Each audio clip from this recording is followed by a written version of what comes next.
आतंकी तो मैं समझता हूं कि ये है, सरकार है। सरकार आतंकवादी है, सरकार आतंक के काम कर रही है, आतंक में डर फैला रही है ना सरकार। तो किसानों पर लाठी चार्ज करवा रही है, आंसू गैस के गोले चलवा रही है, कैनन, वाटर कैनन की फुहारें, वाटर कैनन से पानी डलवा रही है, मतलब ये सारा सब कुछ कर रही है। रास्ते में गड्ढे खोद दिए आपने, बड़े बड़े जो बैरियर, पत्थर के जो बैरियर लगा दिए आपने, और पूरी इतनी फोर्स खड़ी है, पता नहीं किसान आ रहे हैं या जैसे कोई मतलब किसी दूसरे देश ने हमला कर दिया। अरे वो किसान हैं, अपनी बात कहने आ रहे हैं। प्रधानमंत्री को जरा सी भी शर्म लिहाज है तो अपने कृषि मंत्री के साथ में जाके किसानों से बात करनी चाहिए, कहना चाहिए आ गया मैं, बताओ भैया तुम्हारी क्या दिक्कत है, मैं जो प्रधान सेवक हूं तुम्हारी सेवा करने के लिए हूं, बताओ तुम्हें क्या दिक्कत है। तुम्हें कोई दिक्कत होगी नहीं, अन्नदाता को कोई दिक्कत होने नहीं दूंगा, बताओ मुझे क्या है, मैं उसे दूर करूंगा। पर प्रधानमंत्री तो नहीं कर रहे। प्रधानमंत्री तो अपने मजे में मस्त हैं। प्रधानमंत्री तो अपने घूमने के लिए 10,000 करोड़ का जहाज मंगा लिया। और प्रधानमंत्री ये है कि जिस समय देश का पूरा बेड़ा गर्क हो रहा है, देश की आर्थिक स्थिति पूरी पाताल में, रसातल में धंस चुकी है, उस समय कहीं नौकरियां नहीं मिल रही, कुछ नहीं मिली, उसके बावजूद भी सरकार का खर्चा 15% बढ़ा के सरकारी पैसा है कहां लूट के ले जाएंगे मोदी जी, ये समझ के बाहर है।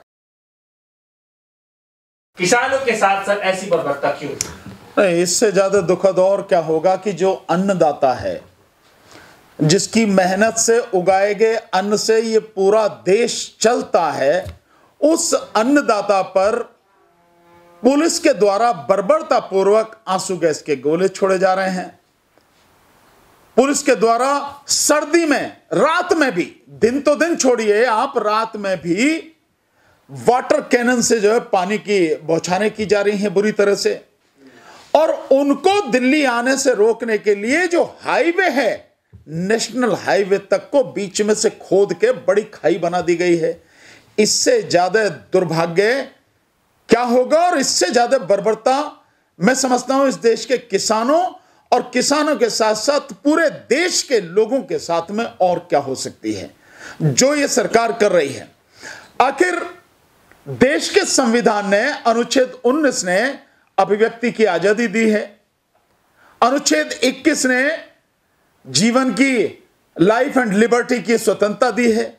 उस सब के बावजूद अगर किसान अपनी बात बताने के लिए, अपनी जो बात है उस पर चर्चा करने के लिए जो 3 कानून किसानों से बिना पूछे, किसान संगठनों से बिना पूछे, उनकी सहमति के बिना मोदी सरकार ने अपने कॉरपोरेट यारों के लिए पूरी कृषि व्यवस्था को या जमीन को खुला छोड़ने के लिए जो सारा षड्यंत्र किया है उस पर चर्चा करना चाहता है। लेकिन सरकार उन पर बर्बरतापूर्वक कहीं लाठी बजा रही है, कहीं वाटर कैनन फेंक रही है और कहीं पे जो है आंसू गैस। ये जो सारी स्थिति है मैं समझता हूं ये बहुत ही दुखद है और देश के हर व्यक्ति को इस पर चिंतित होना चाहिए कि आखिर मोदी सरकार जो राष्ट्रभक्ति की बात करती है, जो लोगों के जनहित की बात करती है, हालांकि बेड़ा गर्क देश का पूरा करके रख दिया है सरकार ने, और जन विरोधी तमाम नीतियां हैं उसकी, चंद जो उद्योगपति यार हैं उनके ही नीतियां, उनके ही फेवर की नीतियां बन रही हैं। ऐसी सरकार किसानों के साथ ये बर्बरता क्यों कर रही है, ये समझ के परे की बात है। लेकिन मैं यहां पर जो मेरे किसान भाई हैं, जो मेरे किसान साथी हैं, जो इस देश का अन्नदाता है, मैं उनकी हिम्मत की दाद देता हूं और उनको सलूट करता हूं कि उन्होंने जो प्रण किया है कि चाहे जो भी हो जाए, 1 महीने, 2 महीने, 4 महीने, 6 महीने तक भी रुकना पड़े उसका भी इंतजाम करके वो आ रहे हैं और इस बार आर पार की लड़ाई लड़ने के लिए वो दिल्ली मारा आ रहे हैं। मैं दिल से उनका जो है अभिनंदन करता हूं, उनको सलूट करता हूं और उनका पूरे दिल से समर्थन करता हूं। ये बहुत अच्छा कदम उन किसानों ने उठाया है। सर, पहले तो इन किसानों का सर हक मार दिया सरकार ने, ऐसा लग रहा है, और अब ये दिखाया जा रहा है कि अब लाठी मार रही है किसानों पे।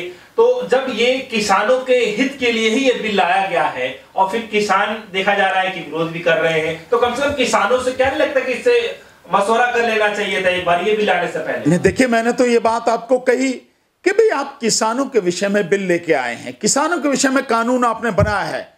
नंबर एक तो उस समय आप बिल लेकर आए पिछले दरवाजे से, चोर दरवाजे से, जिस समय कोरोना संकट की वजह से पूरे देश में लॉकडाउन था। नंबर एक तो आप उस समय लेके आए। दूसरा, आपने ना तो किसान संगठनों से बात की, ना आपने किसानों से बात की, और ना ही कोई ऐसी रिपोर्ट आपके पास में कि ये किसानों के हक में ये चीज होनी चाहिए, और जो इस समय व्यवस्था है वो किसानों के विरोध में है, वो भी नहीं आपने किया। दूसरा, देखिए ये बहुत स्पष्ट है और ये अब सामने आ रहा है, सब कुछ दिख रहा है सामने, कि जो इसेंशियल कमोडिटीज एक्ट के माध्यम से जो बंदिश थी, जो एक लिमिट थी, सीमा थी कि आप कोई भी व्यापारी इससे ज्यादा जो है अनाज नहीं खरीद सकता, जो उसमें इसेंशियल कमोडिटीज एक्ट में जो लिखे हुए थे, दाल है, जैसे चावल है, जैसे गेहूं है, जो अनाज है उनको नहीं खरीद सकता। अब वो लिमिट हटा दी, तो अब किसान से जो मतलब जितना चाहे व्यापारी खरीद रहा है। उसका नतीजा क्या है, आप उसका नतीजा देखिए। जब छोड़ दिया सरकार ने खरीदने के लिए, वो कितना ही खरीद रहे हैं, तो उनके पास से पैसा खरीद लेंगे। सरकार खरीद नहीं रही।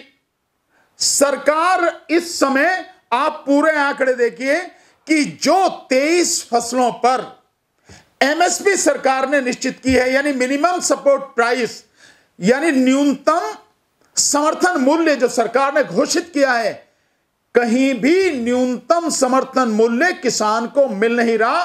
और किसान की जो न्यूनतम समर्थन मूल्य है जिस फसल का है, वो 30 से लेकर 40% कम पर व्यापारी खरीद रहा है। और इसके साथ आप इसको कंपेयर करके देखिए, जैसे मैं आपको बताता हूं, जैसे मक्का है, मक्का 1868 रुपए प्रति क्विंटल के हिसाब से एमएसपी है, खरीदी कितने पर जा रही है, 1100 रुपए पे, 1000 रुपए पे, या 1200 रुपए पर। ठीक इसी तरह से वो मक्का है 1850, और जो धान है वो है 1868 रुपए। वो किस भाव खरीदा जा रहा है, वो भी 1100 रुपए या 1200 रुपए खरीदा जा रहा है। और अब आप देखिए कि देश में इस समय, क्योंकि उद्योग धंधे बंद हैं, उत्पादन हो नहीं रहा, मैन्युफैक्चरिंग सेक्टर पूरी तरह से अभी बंद पड़ा है, निर्यात कुछ हो नहीं रहा। लेकिन इस समय में निर्यात बढ़ा है भारत का, पर किस में बढ़ा है, जो खेती से संबंधित फसलें हैं उनका निर्यात, यानी कि जो अनाज है, जो चावल है, उसका निर्यात बढ़ गया।